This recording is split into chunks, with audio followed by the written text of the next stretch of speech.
خۆشهاتنەوە بۆ چاوی واشنگتن. سەرۆک دانەڵد ترامپ لە هەنگاوێکی بێپێشینەدا پاسدارانی شۆڕشی ئیسلامی ئێرانی وەک ڕێکخراوێکی تێرۆریستی بیانی ناودێر کرد. چەند مانگێکە زمانی گوتارەکانی بەڕێوەبەرایەتیەکەی سەرۆک ترامپ هەروادێ و زیاتر تون دەبن بەرامبەر ڕژێمی ئێران. دانانی پاسداران بە تێرۆریست هاوکاتە لەگەڵ ئەو سزا قورسانەی ئەمریکا سەپاندوونیەتە سەر تاران وەک فشارێک تا ئێرانیەکان بگەڕێنەوە سەر مێزی دانوستاندن. ئەمریکا بەردەوامە لە دروستکردنی بەرزترین ئاستی فشار دژ بە ڕژێمی کۆماری ئیسلامی ئێران. من بەرنامەی خۆمان ڕادەگەێنم بۆ ئەوەی پاسدارانی شۆڕشی ئیسلامی ئێران بەهێزی قودسیشەوە تا وەک ڕێکخراوێکی بیانی تیرۆریستدا بنرێت بە پێی بەندی ژمارە 1990 یاسای کۆچبەری و نیشتیمانی. ئەم بڕیارەش لە هەفتەی ئایندەوە کاری پێدەکرێت. ئەمەش یەکەمین جارە ئەمریکا دامەزراوەیەکی ناو وڵاتێک وەک ڕێکخراوێکی بیانی تێرۆریست بناسێنێت. واشنگتن دەڵێت ئەم ناودێرکردنەی پاسداران وەک وەڵامێکە بۆ ڕژێمە لە یاسا دەرچووەکەی ئێران و پێویستیش ناکە ببێتەمایی سەرسوڕمانی هیچ لایەک. ئەم بڕیارەمان داوە چونکە ڕژێمی ئێران تیرۆریزم وەک ئامرازێک بەکاردێنێت وەک توانایی سیاسی و ئەمەش وەهای کردووە لە هەموو حکوومەتێکی تر جودا بێت. ئەم هەنگاوە مێژوویە بەرامبەر ئەو وڵاتەی لەسەر ئاستی جیهان لە پێشەنگدایە بۆ پشتیوانی لە تیرۆر ڕێگەی لێدەگرێت لە بەکارهێنانی سەرچاوەدارایەکانی بۆ بڵاوکردنەوەی مەینەتی مەرگ لە سەرانسەری جیهاندا. ئێستا کارداریەکان و بانکەکانی جیهانیش ئەرکێکی ڕوون و ئاشکرایان لە ئەستۆیە بۆ دڵنیابوون لەوەی کۆمپانیەکانی کاری پارەگواستنەوە دەکەن بە هیچ شێوەیە پەیوەندیەکیان بە پاسدارانەوە نییە. ئەم بڕیارە میکانیزمی زیاتر دەخاتە بەردەستی ئەمریکا بۆ بەرەنگاربوونەوەی ئەو تیرۆریزمەی ئێران پشتیوانی دەکات. پاسدارانی شۆڕشی ئیسلامی لە ساڵی 1970 پێکێنراوە و یەکێکی لە ئەرکە سەرەکیەکانی هەناردەکردنی شۆڕشی ئیسلامی بووە بۆ وڵاتانی تر. دواتریش وەزارەتێکی تایبەتی بۆ دانرا تا کۆتایی شەڕی 8 ساڵەی ئێران عێراق. بۆ 40 ساڵە هێزی پاسدارانی شۆڕشی کۆماری ئیسلامی ئێران جموجۆلی تیرۆریستانەی هەیە و هەروەهاش ڕێکخراوی تری تیرۆریستی تری دامەزراندووە و پشتیوانی و ئاراستەیشان دەکات. پاسداران خۆی وەک ڕێکخراوێکی ڕەوایی لەشکریانە نیشان دەدات، بەڵام نابێت هیچمان هەڵبخەڵەتین چونکە وەک بارێکی ئاسایی پێشێلی هەموو قەیرانێکی چەکداری دەکات. پاسداران بەرنامە ڕێژی و پلانی تیرۆریستانەدا دەنێت و لە سەرانسەری جیهاندا جێبەجێیان دەکات. پاسدارانی شۆڕشی ئیسلامی مێژوویەکی ڕەشی هەیە لەو پێشێلکاریانی لە ناو ئێران و لە دەرەوەی ئێرانیشدا دەیانکات. هێزەکانی قودس کە یەکەیەکی ناو پاسدارانە ڕۆڵێکی بەرچاوی هەیە لە ناسەقامگیری لە ڕۆژهەڵاتی ناوەڕاستدا. لەو کاتەوەی دامەزراوە پاسداران ئەرکی پاراستن و هەناردەکردنی شۆڕشی ڕژێمی ئێرانی لە ئەستۆ بووە جا بە هەر ڕێگەیەک بوو بێت. هەر بە ماوەیەکی کەم پاش ئەوەی کرایە دامەزراوەیەک پاسداران لە ساڵی 1983دا لە بەیروت ئاراستەی هێرشەکەی سەرمەرینی ئەمریکای کرد. هەروەهاش ئەو هێرشەی ساڵی 1984 کرایە سەر باڵێۆزخانەکەمان لەگەڵ حیزبوڵڵای لوبناندا کە هەر پاسداران دروستی کرد. کارەکانی پاسداران دروستکردنی ئاژاوە و ناسەقامگیری لە عێراقەوە تا دەگاتە لوبنان و سووریا و یەمەن. هەر چۆنێک بێت دەشێ ئەم جۆرە ناودێرکردنە ببێتە مای قورسکردنی ئەرکی لەشکریانە و دیپلۆماسیانەی ئەمریکا و بە تایبەتیش لە عێراق و لوبنان لەو ڕوانگەیەوەی وەک دەگوترێ بەشێکی لایەنە شیعەکانی عێراق و میلیشیا شیعەکانیش هاوشێوەی حیزبوڵڵای لوبنان پەیوەندیەکی نزیکیان لەگەڵ پاسداراندا هەیە و بەشداریشن لە حکوومەتەکانی وڵاتەکانیاندا. چاوی واشنگتن بۆ ئەم بەرنمەیە سێ میوانی هەیە.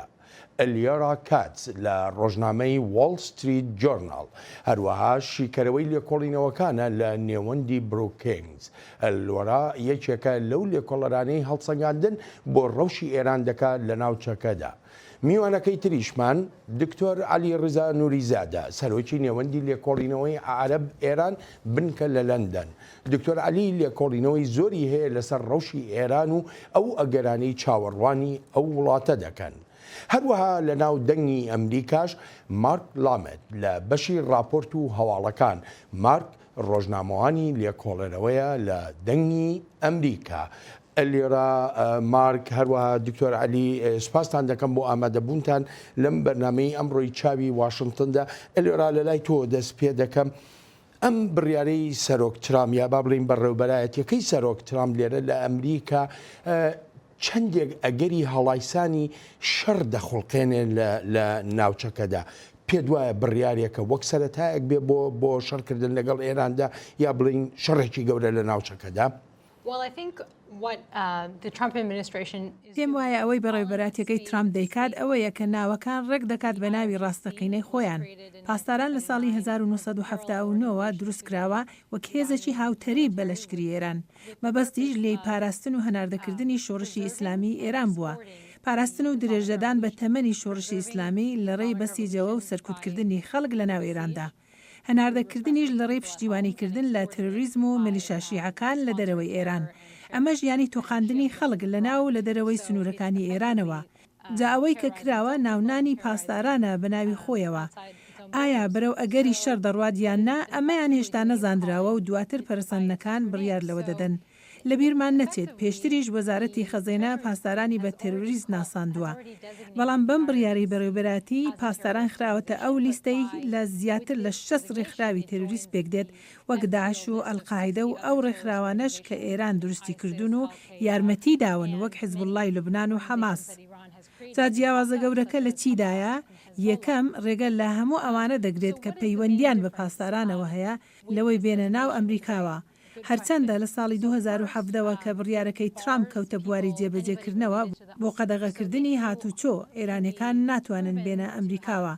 جیاوازەی تر ئەوەیە کە هەر کەس و لایەنێک پشتیوانی بۆ پاسداران دابێن بکات وەک ئەنجامدانی تاوانە. جاکە سەلمێنرا هەر کەسێک پشتیوانی لە پاسداران کردووە ئەوا ڕوبەڕووی سزای 20 ساڵ زیندانیکردن دەبێتەوە لە ئەمریکا. ئەوەی زۆر گرنگە ئێستا ئەوەیە کە زمانەکە بەرامبەر بە ئێران زۆر تون بووە لە هەموو ڕوویەکەوە و بە هەمان شێوەش استراتیژیەکانیش لەسەر زەمین. مارک بابێمە لای تۆ. زۆرێک لە بەڕێوەبەرایەتەکان لە ناو وڵاتە یەکگرتووەکانی ئەمریکا ینی ئاماژەیان بەوە کردووە بە ڕۆڵی نەرێنی پاسدارانی شۆڕشی ئیسلامی ئێران، بەڵام هیچێکە لەو بەڕێوەبەرایەتیانە ئەم بڕیارەیان نەدا کە سەرۆک ترامپ دای. بۆچی؟ President Trump is serious when he talks about wanting regime change. سەرۆک ترامپ ڕژدە لەسەر ئەوەی کە دێتە سەر باسکردنی گۆڕین ڕژیم لە ئێران و پێشم وایە گۆڕین ڕژیم لە ئێران بە هەنگاوێکی پێویست دەزانێت. بەڕێوەبەراتیەکانی پێشوو قسەی توندیان لەسەر ئێران دەکرد، بەڵام لەسەر مێزی دانوستاندن لەگەڵ ئێرانەکاندا دادەنیشتن و توێژیان لەسەر ڕێکەوتنی چەک و ڕێکەوتنی ناوەکی دەکرد و هەتا دوایی. ئەمەش یەکەمین جارە بەڕێوەبەراتیەک لە ئەمریکا بەرامبەر ئێران تا ئەم ئەندازەیە بڕوات. بەڕێوەبەراتیەکانی پێشوو بە شێوەیەک لە شێوەکان بەهۆی سەوەری یاساوە دەست بەسراو بوون و تەنها ئەو ڕێکخراوانە لەناو دەوڵەتەکاندا نەبوون دایان خستە لیستی تۆریستانەوە. یەکێک لە هۆکارە سەرەکیەکانی ئەوەی بەڕێوەبەراتیەکەی ترامپ ئەم هەنگاوەی ناوە ئەوەیە تا تەواوی دامەزراوە داراییەکان لە سانسەری جیهاندا ئاگادار بکاتەوە کە چیدی کاردایی لەگەڵ ئێرانەکاندا نەکەن و ئەمەش لە هەموو شتێک زیاتر گۆڕانکاریکی گەورەیە لە پەیوەندی گشتەکاندا. بچینە لای فەرموو. پێم وایە بەڕێوەبەراتیەکەی ترامپ بە ئاشکرایی ئەوەی کتووە کە دەخوازێت ڕژێم لە ئێران بگۆڕێت. پەیامەکە تێکەڵە. بۆ نمونە دانانی جۆن بۆڵتن و هەروەها زانراوە کە زیاتر بەلای گۆڕینی ڕژێمدا دەیشتێنێت، بەڵام بەرنامەیەکی فەرمیانە نییە بۆ گۆڕینی ڕژێم. پێم وایە ترامپ کراوەیە بەرامبەر بە دانوستاندن لەگەڵ ئێراندا بەپێی ئەو 12 خاڵەی دیار کراوە. بەڵام ئایا ئەو 12 خاڵە بەمانای گۆڕینی ڕژێمە یان نا؟ ئەمەیان شتێکی ترە، بەڵام هێشتا ئاشکرا نییە ئایا ئامانجەکە گۆڕینی ڕژێمە یان نا. بابچینە لای دکتۆر عەلی. دکتۆر عەلی، پرسیارم لە جەنابەدەوەیە ئەلبەتە ئەمریکا هەر لە سەرەتاوە ئاماژەی بەوە کردووە کە دەخوازێ فشارێکی زۆر بخاتە سەر کۆماری ئیسلامی ئێران بە مەبەستی ئەوەی بیگەڕێنێتەوە سەر مێزی دانوستاندن. بەڕای تۆ دوای ئەم بڕیاری کە پاسداران بە تێرۆریزم ناودێر دەکرێت ئێران دەگەڕێتەوە سەر مێزی دانوستاندن یان نا؟ سەرەتا سوپاس بۆ میوانداریەکەت. پێم وایە پاسدارانی شۆڕشی ئیسلامی ئێران ڕێکخراوێکی تیرۆریستیە و پێویستیش بوو لە دەمێک ساڵ لەمەوبەرەوە بە تیرۆریست ناودێر کرایە. بەداخە وڵاتانی ڕۆژئاوا و بە تایبەتیش ئەمریکا لە هەوڵی فەرامۆشکردنی بەرەنگاربوونەوەدا بوون لەگەڵ ئەو ڕێکخراوەدا کە تا ئێستا زیاتر لە 75 ڕێکخراوی تیرۆریستی دروست کردووە لە ئەفریقا و لە ڕۆژهەڵاتی ناوەڕاست و لە شوێنەکانی تری جیهانیشدا و شانازیشی پێوە دەکەن. یەکێ لە سەرکردەکانی پاسداران لە ماوەیەدا وتی توانیمانە مەشق و ڕاهێنان بە 100 بۆ 200,000 میلیشیا بکەین لەو ناوچەیەدا. پێم وایە بەڕێوەبەرەتی ئەمریکا ئەم جارە زۆر ڕژدا، چونکە جیاوازی لە نێوان حیزبوڵا و پاسداراندا ئەوەیە کە حیزبوڵا لەسەر پشتیوانەکانی پاسداران دەژی. پاسدارانی شۆڕشی ئیسلامی حکوومەتێکە و دەوڵەتێکە بۆ خۆی. کۆماری ئیسلامی ئێران تەنها وڵاتێکە ڕێکخراوێکی تیرۆریستی هەبێت بە 200,000 ئەندامەوە بە موشک و فڕۆکە و هەموو سەرچاوەکانی چەکەوە. ئەم ڕێکخراوە تیرۆریستیە لە ناو ئێراندا خەڵکی ئێران دەکوژێت، جودابیرانیش لە دەرەوە دەکوژێت و هەوڵی ڕوخاندن ڕژێمەکانی دەوروبەری ئێران دەدات و هەوڵی وروژاندنی هەموو جۆرە کێشەیەک دەدات لە ناوچەکەدا، وەک بەحرین کە چەندان جار هەوڵی ڕوخاندنی حکوومەتەکەیان دەدا، عەرەبستانی سەعودیە و کوێت و وڵاتانی تر. جا ئالێرەوە دەتوانم بڵێم کە بۆ یەکەمین جارە بەڕێوەبەرایەتیەکی ئەمریکا ڕوبەڕووی ڕاستیەک ببێتەوە. ئەویش ئەوەیە ڕێکخراوێک هەیە ناوی کۆماری ئیسلامی ئێرانە. ئەم ڕێکخراوە تیرۆریستە، ئەم حکوومەتە تیرۆریستە. باڵێکی هەیە ناوی پاسدارانی شۆڕشی ئیسلامیە. ئەم باڵەش لقێکی تری هەیە پێی دەگوتێت هێزی قودس یان ئۆرشەلیم. ئەمانە هەرچیەکیان بوێت دەیکەن. با سەیری عێراق بکەین و بزانین ئەوانە چی ناکەن لە ناو عێراقدا. بەڵێ دکتۆر عەلی با یەک پرسیاریکە لێ بکەم، ئەگەر بێت و ئێران بگەڕێتەوە سەر مێزی دانوستاندن، ئەم شتانە وەک خۆی دەمێنێتەوە، پاسداران هەر تێرۆریستە، ڕژێمی ئێرانی هەر هەمان ئەو ڕژێمەیە کە پشتیوانی گەورە لە تێرۆریزم دەکا.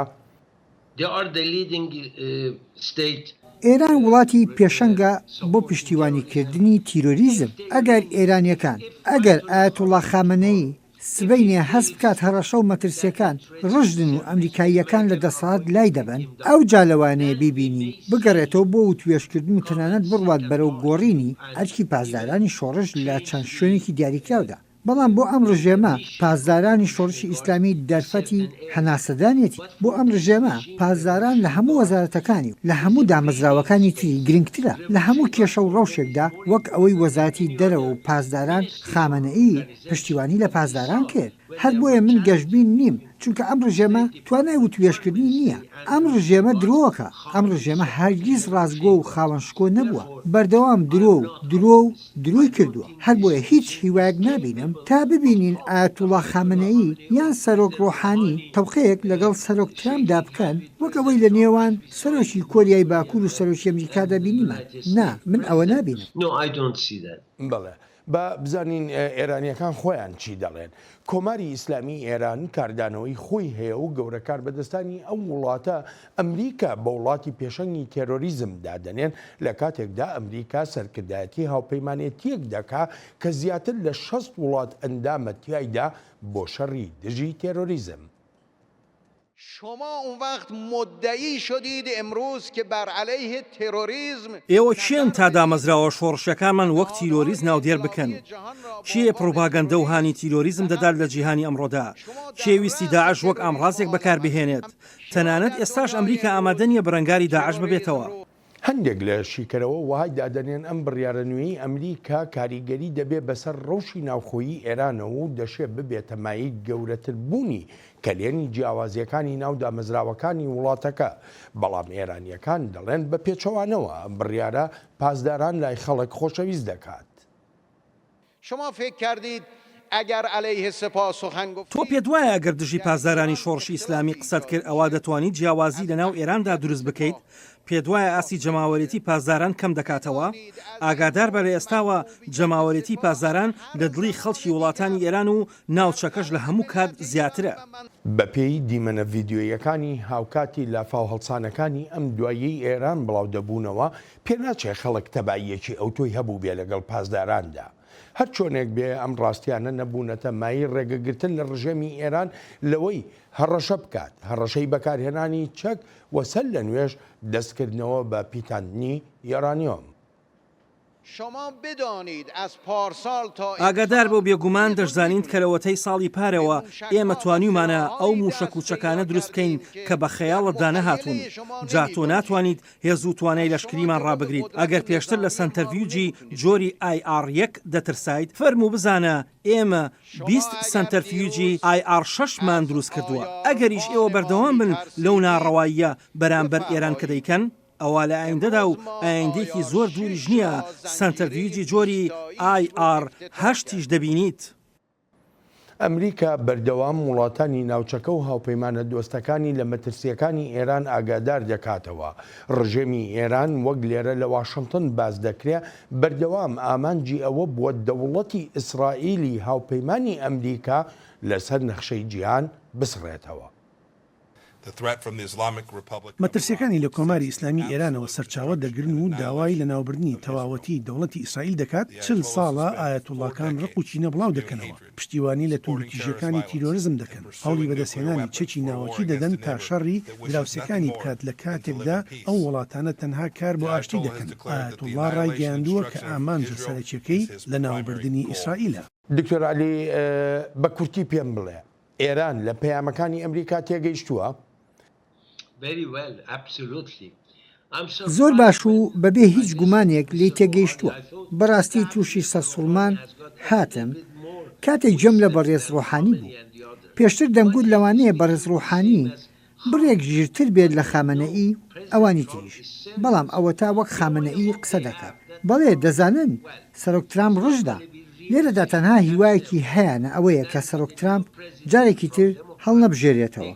ئەمە هیواکەیانە و ئەو جا لەگەڵ هاتنی سەرۆکی نوێی دیموکراتدا دەتوانن قسەی لەگەڵ بکەن و هیچ بەرەنگاربوونەوە و کێشەیەکیان نابێت. ئەوە تەنها هیوایەکە هەیەیان بێت کە سوود لە کات وەربگرن و بکەونە هەڕەشە لە وڵاتی ئەمریکا بەو نیازەی سەرۆک ترامپ بترسێنن لە هەر ڕوبەڕبوونەوەیەکی ڕاستەوخۆ لە کەنداوی فارسدا لە کاتێکدا وەها چاوەڕوان دەکەن ڕۆژەکانی سەرۆک ترامپ کۆتاییان پێبێت بەو هیوایی ئۆبامایەکی نوێیان لە کۆشکی سپی هەبێت و بکەونە وتوێژ لەگەڵ ئۆباما نوێەکەدا. مارک وەک خۆ دەزانی ساڵی 2020 هەڵبژاردننی سەرۆکایەتیە. ئەگەر دیموکراتەکان هەڵبژاردن ببەنەوە ئەگەر ینی کە باسی دەکەین پێ دوای ئەم سیاسەتانە بەرامبەر بە ئێران هەروە یەکسەری بگۆڕێ؟ ئەمە پرسیارێکی زۆر باشە، بەڵام هێشتا وەڵامێکی یەکلاکەرەوەی نییە. تا ئێستا هیچ جێکێک لە کاندیداکانی دموکراتەکان تا ئەم ئەندازەیە باسی لە سیاسی دەرەوەی خۆی نەکردووە.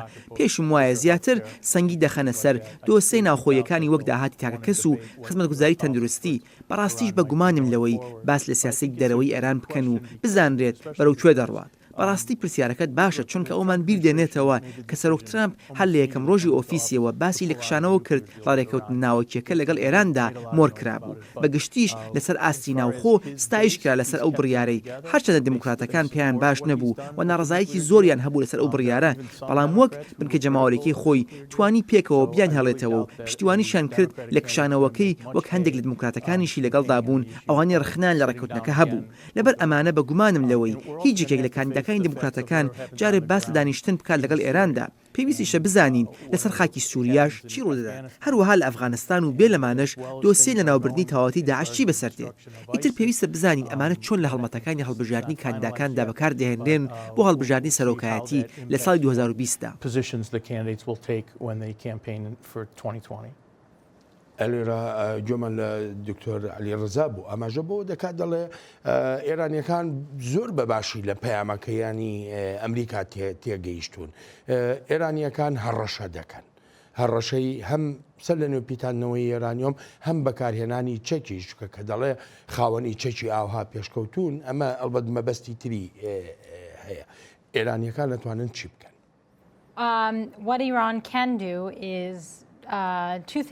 سەبارەت بەوەی ئێران دەتوانێت چی بکات؟ دەتوانێت دووشت بکات. یەکەمیان ئەوەیە لە ڕێکەوتنە ناوچەکەدا بمێنیتەوە و چاوەڕوان کاتێک ئەو ڕێکەوتنە کۆتایی پێهات کە لەوانەیە 5 بۆ 10 ساڵ بخایانێت تا ئەو کاتێک کۆمەڵگەی نەونەتەوەیی بەرنامە ناوچەکەی پەسەند دەکات یان ڕێکەوتنێکی نوێ دێتە ئاراوە.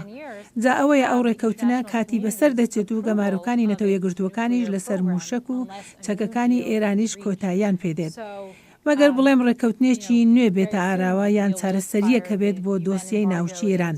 دەنا هیچ شتێک نییە بگوترێت کە ڕێگە لە ئێران بگرێت بۆ سەر لە نوێ پیتاندنی یورانیۆم و دروستکردنی بۆمبی ناوکی. ئالێرەدا ئەوەی کە ئەمریکا دەتوانێت بیکاتەوەیە کە هێندەی تر فشارەکان زیاتر بکات لەسەر ئێران و پلانێکی گشتگیری هەبێت بەرامبەر بە ئێران. نەهارەوەی فشارەکان زیاتر بکات و دەستی بەناو ئێراندا ڕابگات بەڵکو سەقامگیری لە ناوچەکەدا بێنیتە ئاراوە و ئیتر ئێران نەتوانێت باڵەدەستی هەبێت لە ڕۆژهەڵاتی ناوەڕاستدا و پێویستە بە هەر شێوەیەک بێت ئێران بگەڕێنیتەوە سەر مێزی دانوستاندن لە ڕێی لاوازکردنی ئێرانەوە تا بگەڕێتەوە بۆ توێژەکان. بەڵام ئێستا تێپەڕبوونی کات لە بەرژەوەندی ئێراندایە.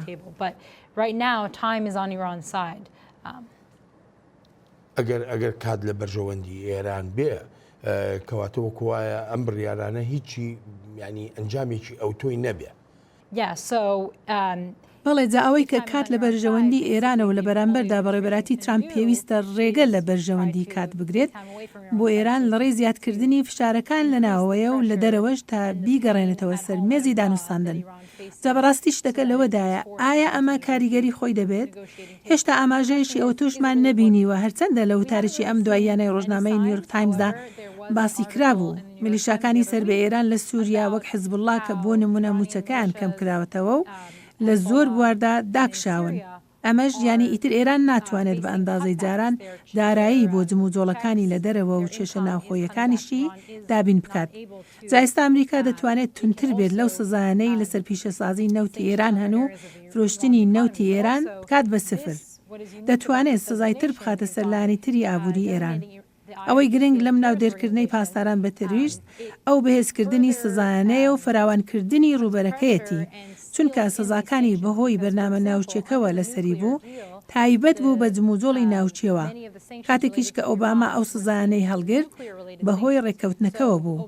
بەڵام ئێستا پەیوەندی بە تێرۆریزمەوە هەیە کە زۆر قورسە بەهۆی ڕێککەوتنێکی تری ناوچێوە هەڵبوەشێتەوە.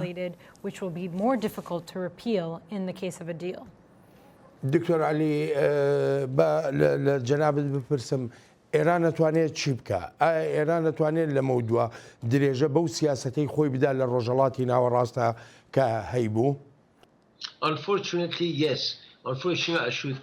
بەداخەوە بڵێ هاوڕام لەگەڵتا کە ئێران بەردەوام دەبێت لەو سیاسەتانیدا، چونکە هیچ ئەڵتەرناتیڤێکی تری نییە. دەزانی کێشەی حکوومەتی ئێران بە پلەی سەرەکی ئەوەیە کە خۆی بە دەوڵەمەند و گەورە و مەزن و ئەو جۆرە شتانە دەزانێت و لەو بڕوایەدا کە کەس ناتوانێت دەستی بۆ بەرێت. ئیسرائیل بەردەوام لە ناو سووریادا لە ئێران دەدات و دەڵێن لە ناو ئێراندا هیچ ڕەنگدانەوەیەکی نییە، بەڵام دێشن و دەڵێن ئێران بەرەنگاری گەورەترین هێز دەبێتەوە لەسەر ئەم زەویە و دەتوانن شەڕی ئەمریکا و ئیسرائیل و عەرەبستانی سعودیە بکەن. هێشتا خۆی زۆر بە بەهێز ناودێرەکە، وەلێ لە چاوی خەڵکی زۆر سادەی ناوچەکە کە دووچاری هیوابڕام بوون بەهۆی شکستە یەک لە دوایەکەکانەوە دەشێت چێژێک لەو جۆرە لێدوانانە وەربگرن و تا ئەوانەش هەبن لە چەند شوێنێکی ناوچەکەدا و ئەو پروپاگەندانە وەک شتێکی ئەرێنی لی بڕوانن. ئەوە ئێرانیش بەردەوام دەبێت لەو جۆرە سیاسەتانیدا. بەڵام ئەوەی جێی بایەخە ئەوەیە کە ئەم حکوومەتەی ئێران سەر و سەودا لەگەڵ سەرۆک ئۆبامادا ناکات، بەڵکو سەر و سەودا لەگەڵ بەڕێوەبەرایەتیەکی جیاوازەکە، بەڕێوەبەرایەتیەک کە دەخوازێت لە ناویان بێت، بەڕێوەبەرایەتیەک دەخوازیێ بیان ڕوخێنێت. کاردانەوەکان جۆرا و جۆرن لە ڕۆژهەڵاتی ناوەڕاست و لە جیهانیشدا لەسەر بڕیاری دانانی پاسداران بە ڕێکخراوێکی بیانی تێرۆریست. هەندێک وڵات نیگەرانیەکانی خۆیان لە پەیوەندی بۆ بڕیارەی ئەمریکاوە ناشارنەوە.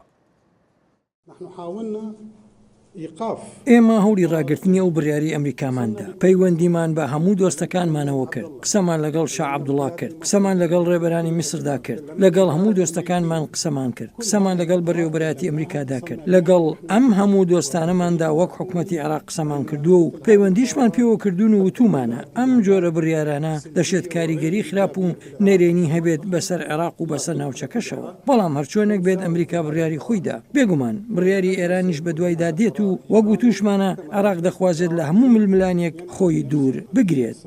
چین ئەم بڕیارەی ئەمریکا دەبەستێتەوە بە دۆسەی سەپاندنی سیاسیەوە لە نێوان وڵاتاندا و داواش دەکات ئاشتی و سەقامگیری لە ڕۆژهەڵاتی ناوەڕاستدا بپارێزرێت. بێژینگ پەیوەندیەکی زۆری ئابووری لەگەڵ ئێراندا هەیە.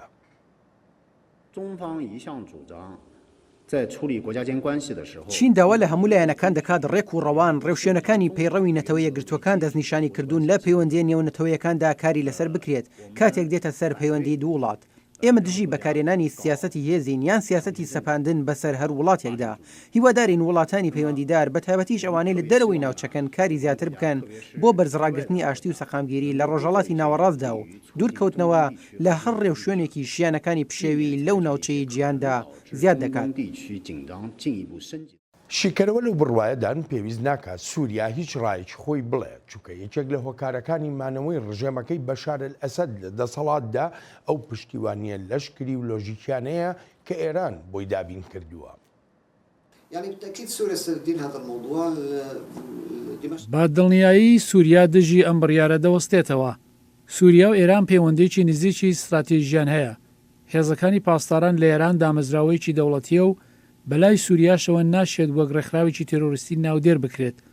لەو بڕوایەشدام سووریا دەکەوێتە کارکردن لەگەڵ ئێران و هاوپەیمانەکانی تریشدا لە ناوچەکەدا بۆ تۆکمەکردنی زیاتری هاوکاریەکانیان تا کاریگەریە نەرێنەکانی ئەم بڕیارە لەسەر ئێران کەم بکەنەوە. مارک بەڕای تۆ وڵاتانی ناوچەکە بەتایبەتی مەبەستم لێرەدا عێراقە جارێ. عێراق دەتوانێت لەم بڕیارەدا یارمەتی ئێران بدا بۆ ئەوەی کاریگەریەکانی ئەم بڕیاری بەڕێوەبەرایەتی ئەمریکا بۆ ناساندنی سوپای پاسداران بە تێرۆر کارێکی وا بکە ئەو کاریگەریانە سوکا لەسەری. پێم وانی عێراقیەکان لە پێگەیەکدا بن بتوانن شتێک بکەن لەو بەرەنگاربوونەوەی نێوانی هەردوو حکوومەتی ئێران و ئەمریکادا.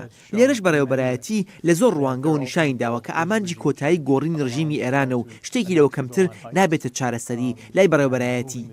بۆ ئەمەش ژمارەیە کاری کردو لەوانە ڕێگەدان بە ئیسرائیل بۆ گێڕانەوەی بەرزایەکانی جۆلان، گواستنەوەی باڵوێزخانەی ئەمریکا بۆ ئۆرشەلیم، ئەمانە دیارین بۆ ئیسرائیل، ئەمانش باڵیان کێشاوە بەسەر هەموو ئەوانەی لە ناو لە دەرەوەی بەڕێوەبەرەتیشدا قسە و باسییان هەیە لەسەر خواست و ئەگەر و نەگەرەکانی دانوستاندن لەگەڵ حکوومەتی ئێستای ئێراندا.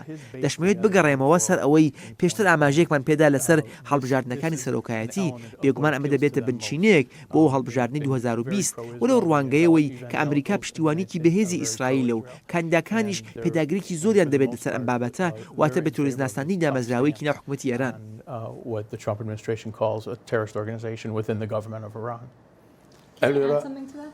بەلەوەی ئەوە زێتکەی حەزەکەم لەگەڵ یا وەڵامی ئەو پرسیارەشم بدەیتەوە.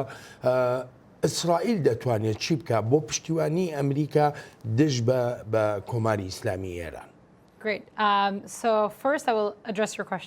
تاکە یەکەم وڵامی پرسیارەکە دەدەمەوە ئەوەی ئیسرائیل دەتوانێت بیکات هەر ئەوەیە کە پێشتر کردوویەتی دابنکردنی زانیاریەکانە بۆ ئەمریکا و بۆ ئوروپاش لەسەر ڕەفتارەکانی ئێران. لە بیرمانە ساڵی 2010 کاتێک پیلانێکی گەورەی تێروریستی لە ئەوروپا ئاشکراکرا بە یارمەتی دەستگا هەواڵگریەکانی ئیسرائیل بوو. ئیسرائیل دەتوانێت بەردەوام بێت لەو جۆرە پشتیوانیانە. ئیسرائیل یارمەتی دەری ئەمریکا بووە لە لێدانی نیشانە دیارکراوەکانی ئێران لە ناو سووریادا. ئیسرائیل زۆر بە قوڵی نیگەرانیشە بەهۆی مەترسیەکانی بەرنامە ناوچەکەی ئێرانەوە.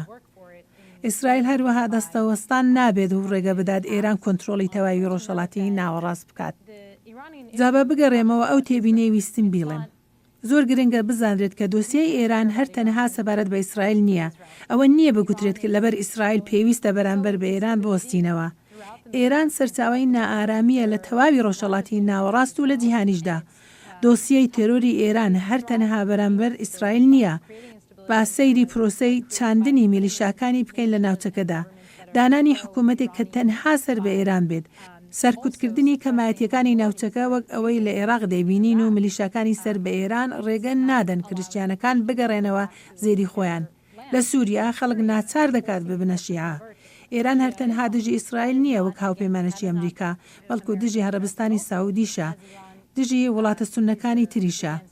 بە بیریشمان نەچێت ئەگەر ئێران دەست بگرێت بەسەر ناوچەکەدا ئەوە کۆنتترۆڵی نەوتی ناوچەکەش دەکات.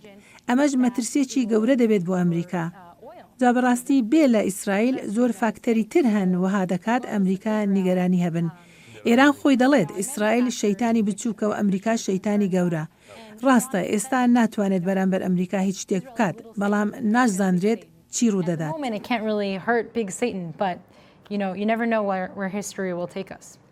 بابشم بۆلای دکتۆر علی دکتۆر علی باسی عراق و ئیسرائیل وەندێ لە وڵاتانی ناوچەکەمان کرد بەڵام پرسیارەکەی ترم بۆ تۆ ئەوەیە بۆچی دەبینین قەتەر لەگەڵ تورکیایە یعنی بە ئاشکرایی پشتیوانی لە پاسداران دەکەن و دەڵێن ئەم بڕیارە بە هیچ شێوەیە چارەسەری کێشەکان ناکات لە ڕۆژهەڵاتی ناوەڕاستدا بەڕای تۆ بۆ؟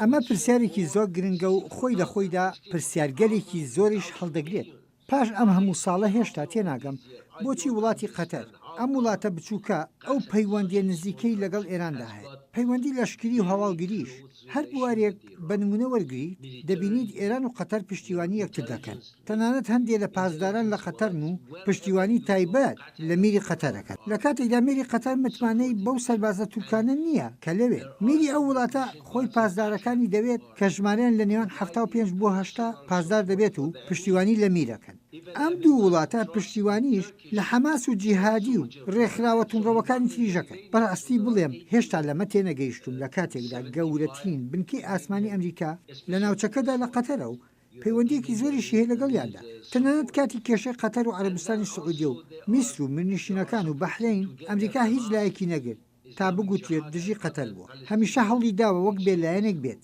نازانم لەوە تێناگەم نەدەتوانم ڕەوایی پێ بدەم و نەلێشی تێگەم لێرەدا شتێک هەیە قەتەریەکان بۆ 35 ساڵە گازی سروشتی ئێران دەدزن دەیدزن و دەیبن ئێرانەکانیش هیچ ناڵێت بەڵام ئێرانەکانیش لای خۆیان و قەتەر بەکاردەهێن بۆ بازرگانیە بانکیەکانیان و بازرگانەکانی تریشیان قەتەر بە ملیار دۆلار بۆ ئێرانەکان دابین دەکات لە پێناو کار ئاسانیکردن لە بەندەرەکانی وەک بوشەهر و بەندەر عەباس و بەندەرەکانی تریش لە کاتی جامی جیهانیدا ئەوەی لە قەتەر دەکرێت چونکە قەتەریەکان دەیانەوێت سوود لە زۆر شتی ئێران وەربگرن وەک ستادیۆم و شتی تریش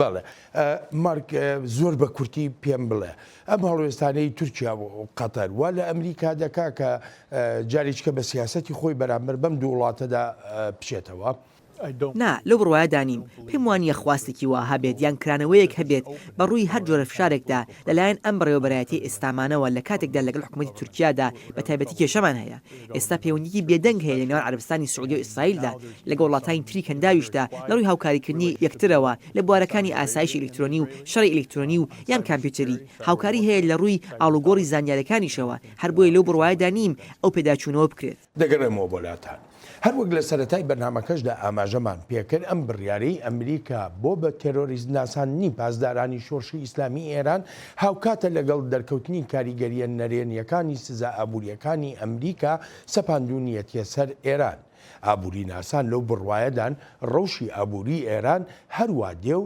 خراپتر دەبێت پێم وایە هەر ڕەوشێکی نەرێنی دەبێت لە ئێران هەر شوێنێک نییە بتوانرێت پێشببینی لێوە بکرێت بۆ ژمارە هۆکاری خراپ بوونی باری ئابووری لەو وڵاتەدا بەڵام ئاماژەکان پێمان دەڵێن کە بەرەو خراپتر دەڕۆن بە بەراورد لەگەڵ ساڵی پاردا بەڵام وەک دکتۆر ستیڤ باسی دەکا بە دووری نازانێت تەواوی سزاکان و ئەم بڕیارەی ئەمریکاش لەوانەیە بەرەنجامی نەخوازراوی هەبێ بۆ ئەمریکا وەک دەڵێ کاریگەری نەرێنی سزاکان زیاتر بەسەر خەڵکەوە دەردەکەوێ نەک ڕژێم و پاسدارانی ئێرانی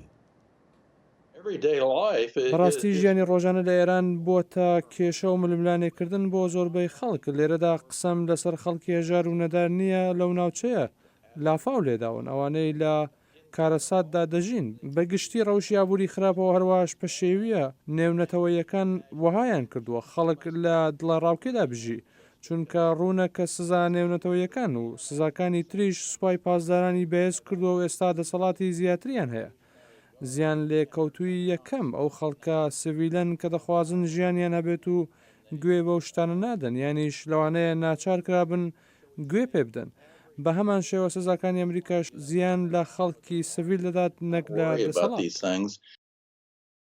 شیکەرەوەش هەن پێیان وایە دەبواە زووتر ئەم بڕیارە بدرایە بۆ ناساندنی پاسداران بە تێرۆریست هەرچەندە ئاماژەش بەوە دەکەن کە فاکتەر هەبوون وەک دەڵێن دواکەوتنی ئەو بڕیاری بەڕێوەبەرایەتیەکەی سەرۆک ترامپ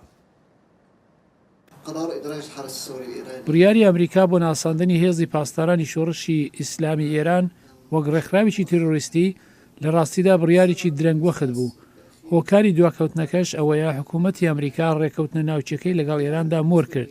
ئیتر ئێستا پێویست ناکات ئەمریکا لەوە زیاتر دوا بکەوێت. لە ڕاستیشدا ئەو هەموو ئاڵۆزیەی لە بواری سیاسیدا هاتوونەتە ئاراوە لەوەوە سەرچاوەیان گرتووە کە ئەمریکا دەخوازێت لە هەموو ڕوویەکەوە ڕێ لە ئێران بگرێت. ئەلێرا وەکو جۆمانە دکتۆر ستیڤ بوو دەڵێ پێشتریش سزانێنەوەتەوەیەکان ئێستاش سزاکانی ئەمریکا زیاتر کاریگەری بەسەر خەڵکەوە هەیە وەک لەوەی کاریگەری لەسەر ڕژێمەکە هەبێت. پرسیارەکە لەوەدایە ئەمریکا یا ئەو وڵاتانی کە پشتیوانی ئەمریکا دەکەن دەتوانن چ جۆرە میکانیزمێ بەکار بێنن تا ڕێک ئەو سزانە کاریگەری لە ڕژێمەکە بکە نەک لە خەڵکەکە. بەڵێ ئەوەی کە ئەمریکا دەخوازێت بیکات ئەوەیە کە ئەم سزانە پێداویستە مرۆڤیەکان نەگرێتەوە و دابینیش بکرێن. بەڵام بەداخەوە ئەوە ڕژێمی ئێران و شێوازی سیستمەکەیەتی کە کاریگەری ئەو سزانە لەسەر خەڵکەکە زیاترە وەک لە ڕژێمی ئێران. پێویستە خەڵکیش ئەوە بزانێت دووچاری ئەو مەینەتیانە نەدەبوونەوە ئەگەر ڕژێمی ئێران ڕەفتارەکانی خۆی گۆڕی بە یان بەو شێوەیە ڕەفتاری نەکردبە. هەمیشەش بەرژەوەندی ڕژێمی ئێران بەرژەوەندی خەڵک نەبووە. هەر لەم ماوەیەدا جۆمان لە گەورە کاربەدەستێکی ئێرانی بوو دەیگوت ئەگەر خەڵکی ئێران بیر لە شۆڕش بکەنەوە ئەوە ملیشای شیعی بیانیان بۆ دێنێت. وێلیشای غەیرە ئێرانی بۆ سەرکوتکردنی خەڵک. بۆیەش وەها دەڵێت چونکە دەزانێت ئەگەر شۆڕشێک ڕوو بدات ئەوە خەڵکی ئێران یەکتر ناکوژن. ڕژێمی ئێران ئەو هەموو هێزە چەکدارەی لە دەرەوە دروست کردووە ئەمەش نیشانەیەکە کە لە بەرژەوەندی خەڵکی ئێران کار ناکات. وەک باسیشم کرد سیستمەکەی ڕژێمی ئێران وەهای کردووە خەڵک بەهۆی سزاکانەوە دووچاری مەینەتی ببنەوە. مارک لە هەموو ئەو سزانەی کە ئەمریکا سەپاندونیەتێ سەر کۆماری ئیسلامی ئێران و تەنانەت بە بڕیارەکەی ئەم دوایی بەڕێبەرایەتیشەوە ئەوەی کە ئاماژەی پێنەکرا دۆسەی مافەکانی مرۆڤ بوو لەگەڵەوەشدا کە وەزارەتی دەرەوەی ئەمریکا تۆماری ئەم ساڵی مافەکانی مرۆڤ کە بڵاوی کردوێتەوە ینی ئێران لە ڕۆژێکی ئێجگار خراپدایە. پێ وایە مافی مرۆڤ ببێتە هۆکارێک بۆ ئەوەی نەکەر ئەمریکا کۆمەلگەی نێونەتەوەیش پێداچوونەوەی بکەن بە سیاسەتەکانیانە لەگەڵ ئێرانە بە ئەوروپاییەکانی شۆ مەبەستمە. بەگومانم لەوە بەڵام پێم وایە دۆسی مافەکانی مرۆڤ جێ خۆی هەیە لە تاوتێکردنەکان و هەڵسەنگاندنەکاندا لای ئەم بەڕێوەبەرایەتیە بەڵام سنگێکی سەرەکی لەسەر نییە لە ڕوانگەی ئەو پەیوەندیانی تری ئەم بەڕێوەبەرایەتی هەیەتی لەگەڵ وڵاتانی جیهاندا وەک حکوومەتەکانی رووسیا و چین و ژمارە حکوومەتی تریش کە پێم وانیە دۆسی مافەکانی مرۆڤ لەسەر ئەو لیستاندا بێت کە جێی بایەخن. بەڕاستیش بیڵێم ئەم کێشانەی ئێستا بەڕێوەبەرایەتی ئەمریکا لەگەڵ ئێراندا هەیەتی زیاتر پەیوەندی هەیە بە دۆسی ئێران لەناو سووریادا لەگەڵ کێشەکانی لوبناندا و ئەو ئەگەرانی بەرامبەر دەوڵەتی ئیسرائیل هەن لە لوبنانەوە وەک دەزانرێت حزبوڵڵا زیاتر لە 100,000 ڕۆکەتی هەیە. نا پێم وانیە دۆسی مافی مرۆڤ بە تایبەتیش مافی مرۆڤ لە ئێراندا وەک شتێکی سەرەکی بێت لە ئەم بەڕێوەبەرایەتیە.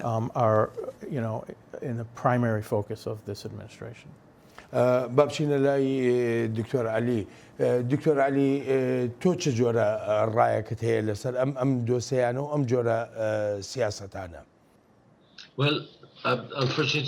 هێندەی ئەوەی پەیوەندی بە گەلانی ئێرانەوە هەبێت دۆسەی مافەکانی مرۆڤ هەمیشە لە دواوە دانراوە لە لای ئەمریکیەکان و ئەوروپایەکانیشەوە.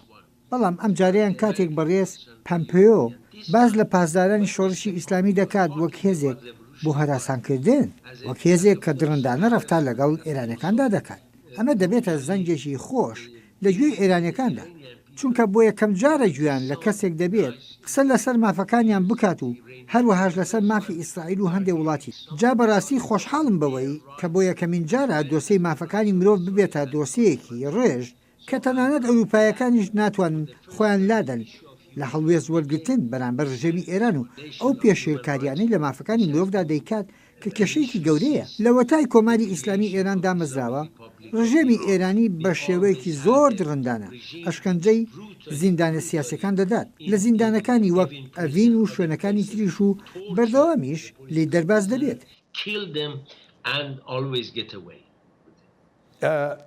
پێم بڵێ چاوەڕوانی چیەکەی دکتۆر علی بۆ لەمەوە دووە گۆڕانکاریەکی گەورە بەڕێوەیە یاننا؟